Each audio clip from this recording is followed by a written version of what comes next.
Okay, we're live. Thank you, Chair. Okay, good morning, everyone. Welcome to the April meeting of the Adult Social Care Scrutiny Panel. Eric Scully, Executive Director of Adult Social Care, is in attendance. We would have had a spare month this month because our allocated topic is being looked at regionally, so I thought it would be a good idea for Eric to come along and give us an overview of the past year, as it has been a challenging one for everyone. Questions can be asked to Eric after he has spoken to us. So over to you, Eric. Thank you, Chair. Sorry, I do apologise. Could we just go back to the standard items on the agenda, please? So, for example, apologies for absent declarations of interest in the minutes from the previous meeting. Thank you, Chair. I apologise for that. Sorry, Eric. No, it's quite all right. It's quite all right. Have we got any apologies for absence? I've not received any, Chair. No, thank you. Any declarations of any interest? No. Can we agree on the minutes of the last social care on the 10th of March, please? Agreed, Chair. Yep, thank you, Jeanette. A seconder? Just put your hand up. Agreed. Graham, seconder.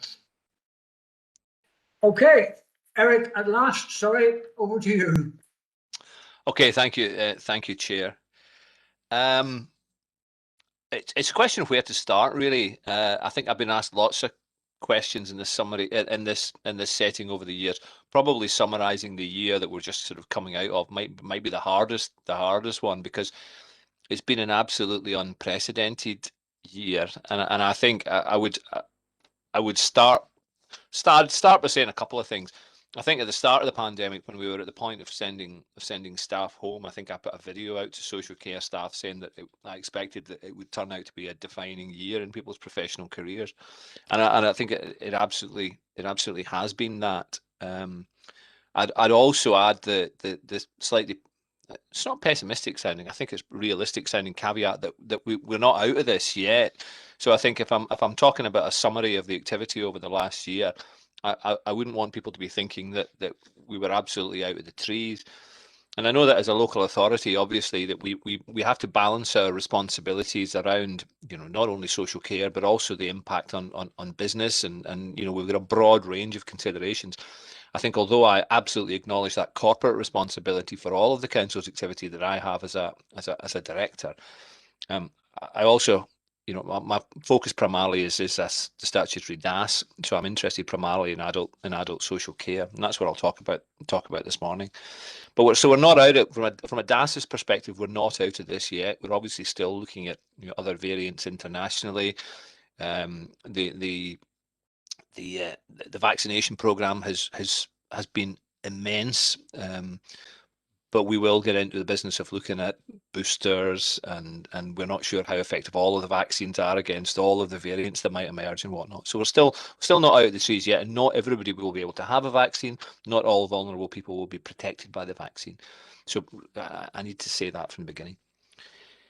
So I guess the first local case that I was aware of was on the 10th of March last year. That was the first time that anyone had said to me that we had a case locally, and that was, I think, in Stockton. It was followed up a couple of days later with one in Redcar in Cleveland, and it's certainly been on my radar since I think Christmas of 2019, when I was looking at the slightly ominous reports coming out of China of the virus that had emerged in Wuhan, and I think there was a number of people at that stage started thinking that it would eventually come our way, and I think we need, as we go forward, to think about what this experience tells us in terms of our preparations for what might come in the future.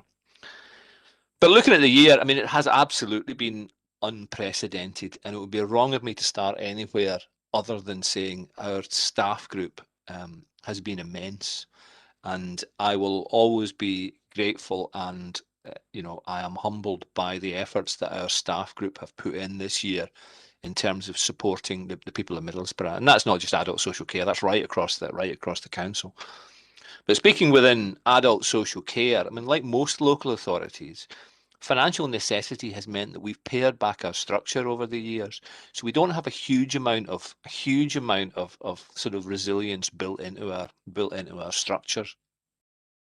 And that has really meant that when new things have come along and when we've had to work in new ways, we've really relied on staff to be flexible, to use their initiative and really be determined in terms of how we adapt and deliver our services.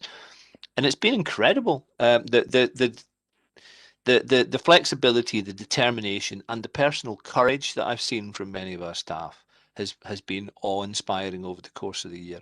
And I say personal courage because at the beginning of the pandemic, there was a real uncertainty about, fatality rates, about how dangerous the virus was going to be. We didn't know the answers to these things then. We know much, much more now. And the roles that we undertake within social care, and I'm talking about our independent providers as well as just our own staff here, the roles that we undertake in social care has meant that some individuals have had to continue to work with vulnerable people throughout and have incurred a higher risk of infection, much as colleagues in the NHS have in the course of their work.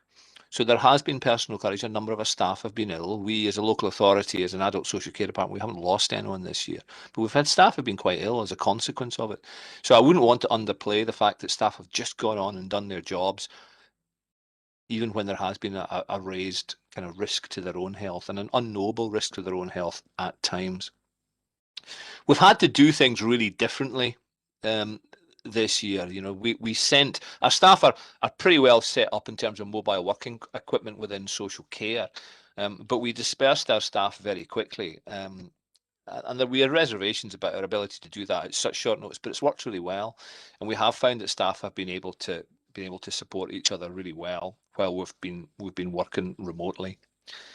I suppose really I'm putting off starting to talk about the various different areas of work within social care. I'm putting that off because I know that as I go through this, inevitably I'm either going to take all day to talk to you about it, or I'm going to miss some people out. Okay, and I'm really conscious of missing people out, and my apologies to them if they see this and they're not included.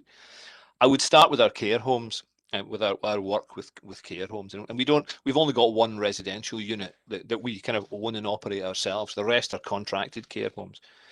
But the work around care homes has been incredibly challenging this year. The care homes in Middlesbrough, to generalise, the care homes in Middlesbrough have been marvellous from my perspective.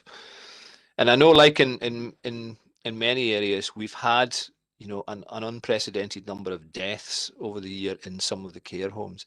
And I'm really at pains to say there is no necessary correlation this year between deaths and poor practice. There's no necessary correlation. And I say that because at the beginning of the pandemic, we in Middlesbrough, we've got a good working relationship with our care homes, and we had care homes who stepped up and said, yes, we're prepared to work with people who've got COVID-19. And they did that. They did that in good faith based on the advice and the guidance about infection control measures that was in place at the time. And like I say, we've learned a lot about COVID-19 over the course of the year. So there were individuals who came out of hospital without testing, individuals who came out with COVID-19, and I suspect we've had, although it's speculative, but we've had cross-infection within care homes. But the care homes have worked really hard over the course of a year. I would not have wanted to have been a care manager this year. I think my job is easier than that. And the work that they've done has been awe-inspiring. They've had to work with some really difficult dilemmas about how you manage the restrictions on visiting that are in place and how you balance that, which has been for the benefit of the kind of the greater good within the care home, how you balance that against the personal rights of an individual to have a kind of family life and to meet their families and relatives at a time when they're already vulnerable. So there's been really difficult pressures within care homes, as well as implementing the often changing and developing infection control measures have been in place. So the care homes have been immense. Our own staff have worked really well to support them. So again, not formally within adult social care, but our contracts and commissioning staff have done an immense job in terms of supporting the care homes with interpretation of guidance and the delivery of PPE equipment to them. We took a decision really early on, I think probably before we really had been given governmental money and go ahead to do it, but we took a decision that we were going to provide free PPE to the care homes so that while the big national PPE shortages were going on, we wanted to make sure that none of our care homes were in a position where they couldn't deliver the guidance, the infection prevention control measures because of a lack of PPE. So Louise Grabham's guys within contracts and commissioning and procurement did an immense job in obtaining PPE for us and then in delivering that to care homes. So we had staff working at weekends and out of hours with car boots full of PPE, delivering them as required to care homes. So I think our care homes have felt well supported by us this year. I hope they have. But I think they've done an immense job. But it's been a very challenging year. We've seen a reduction in numbers of residents within care homes, and that's been as a consequence of deaths largely resulting from COVID-19. And whether or not going forward that changes public expectation or family expectation about where care.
So is anyone able to hear me now?